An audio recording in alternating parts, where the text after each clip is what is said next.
Straight up, the Irish were never slaves. Emerald Isle of the Caribbean and home of a unique race of people, the Black Irish.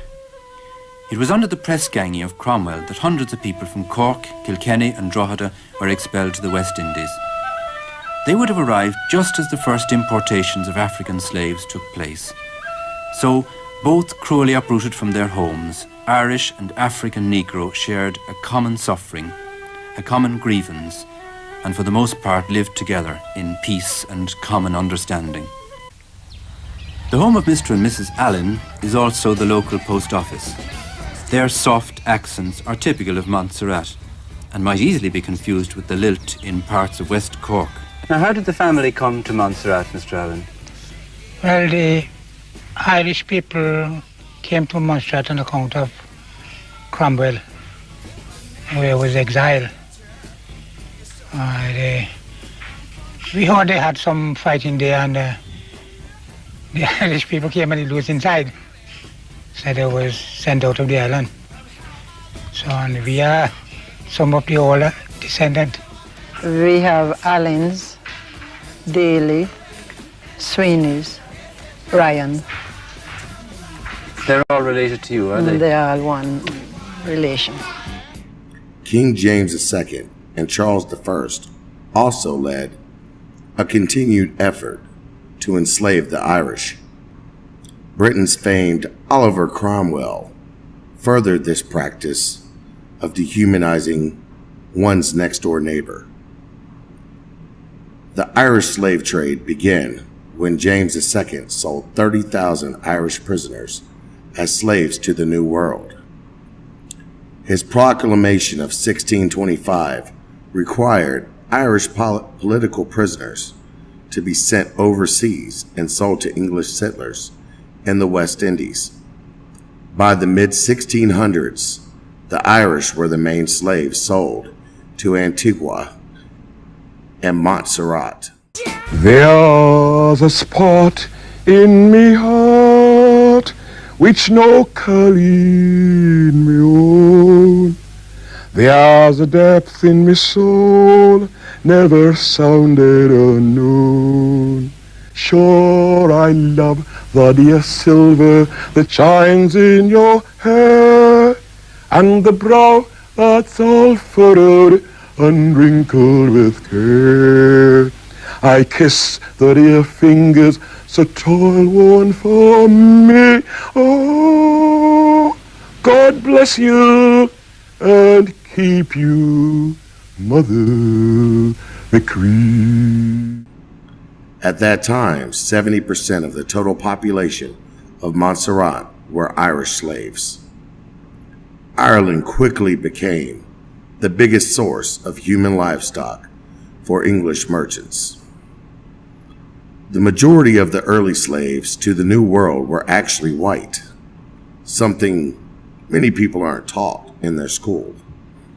From 1641 to 1652, over 500,000 Irish were killed by the English, and another 300,000 were sold as slaves. Ireland's population fell from about 1.5 million to 600,000, just in one single decade. Families were ripped apart as the British did not allow Irish fathers to take their wives or children with them across the Atlantic. This led to a helpless population of homeless women and children. Britain's solution was to auction them off as well. During the 1650s, over 100,000 Irish children between the ages of 10 and 14 were taken from their parents and sold as slaves in the West Indies, Virginia, and New England. In this decade, 52,000 Irish, mostly women and children, were sold to Barbados and Virginia. Another 30,000 Irish men and women were also transported and sold to the highest bidder. In 1656, Cromwell ordered that 2,000 Irish children be taken to Jamaica and sold as slaves to English settlers. Many people today will avoid calling the Irish slaves what they truly were, slaves. They'll come up with terms like indentured servants. This is to describe what occurred to the Irish. However, in most cases, from the 17th and 18th centuries, Irish slaves were nothing more than human cattle.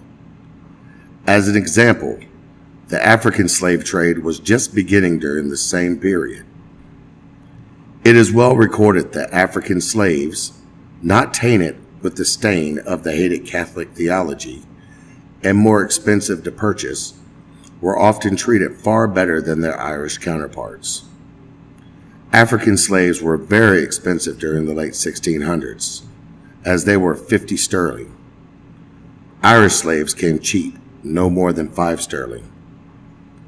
If a planter whipped or branded or beat an Irish slave to death, it was never a crime. A death was nothing more than a monetary setback, but far cheaper than killing a more expensive African. The English masters quickly began breeding the Irish women for both their own personal pleasure and for greater profit. Children of slaves were themselves also slaves, which increased the size of the master's free workforce.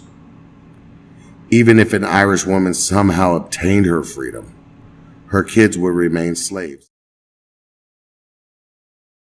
New York had a population of 372,000 people, and approximately 52,000 people of that population was Irish immigrants. However, the worst discrimination the Irish faced was not in New York, but in the highly populated town of Boston, Massachusetts, a largely Anglo-Saxon town with a population of 115,000 people. Many Irish, when they arrived, oftentimes fell victim to unscrupulous landlords, who would oftentimes charge them high prices for a 9 by 11-foot room. A family of 10 might be expected to sleep in such a small, tight living quarter, and sometimes the rooms had no sanitation, ventilation, or even daylight. The overflow of Irish would settle into the gardens, backyards, and alleys surrounding houses living in the wooden shacks. Demand for housing of any quality was extraordinary. People lived in musty cellars with low ceilings that partially flooded with every tide. Old warehouses and other buildings were hastily converted into rooming houses using flimsy wooden partitions that provided no privacy. On top of housing discrimination, many posters and propaganda displayed Irish people as lesser humans, oftentimes with ape-like features implying that they were farther down on the evolutionary scale as opposed to supposed English Puritans or those of English descent. In Boston, rivalry between jobs also created intense discrimination. As an unskilled Irish immigrant, one could make up to $1 a day, as opposed to the 8 cents that they would receive in Ireland. This, copulated with the growing anti-Catholic and anti-Irish propaganda, created many problems. Many places were reluctant or outright refused to give Irish people jobs. Many places would oftentimes hang "No Irish Need Apply" signs in store windows, creating less and less opportunity for success. The only jobs they could get were civil service jobs that were dirty, dangerous, or both. Firefighters and police officers, jobs that no one else wanted. A career considered undesirable due to the low pay, few benefits, the poor working conditions. The Irish gladly accepted these careers because it was the way to become a part of a mainstream America, and it was a way to give back to their new country, a country that they call home.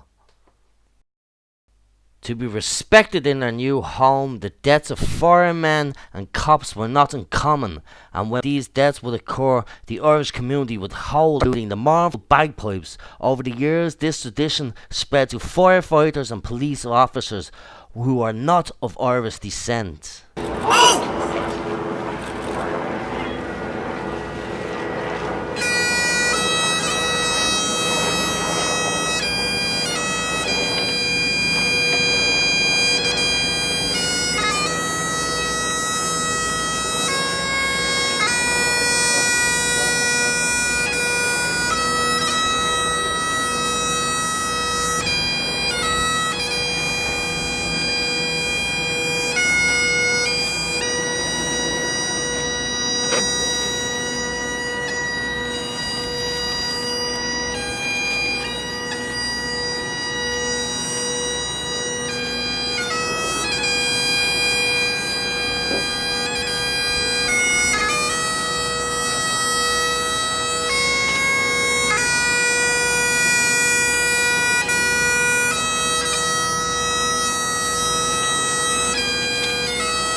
if I don't find myself without the right words. Me, as gifted a golden throat as any of you cocksuckers being loose from religion are ever likely to hear. What can I say about the dearly departed? I mean, really. He died young. Too young. Not even 40 years old. No, had it lived, his dick would have been 134. Shut up. It's coming to me.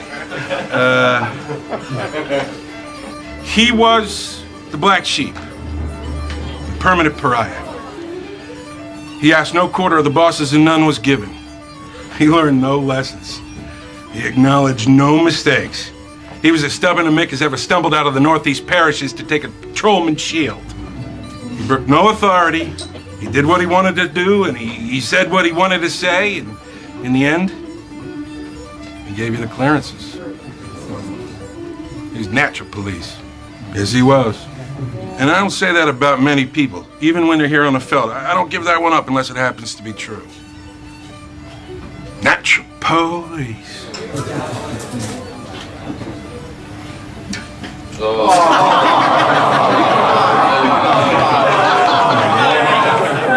But Christ, what an asshole.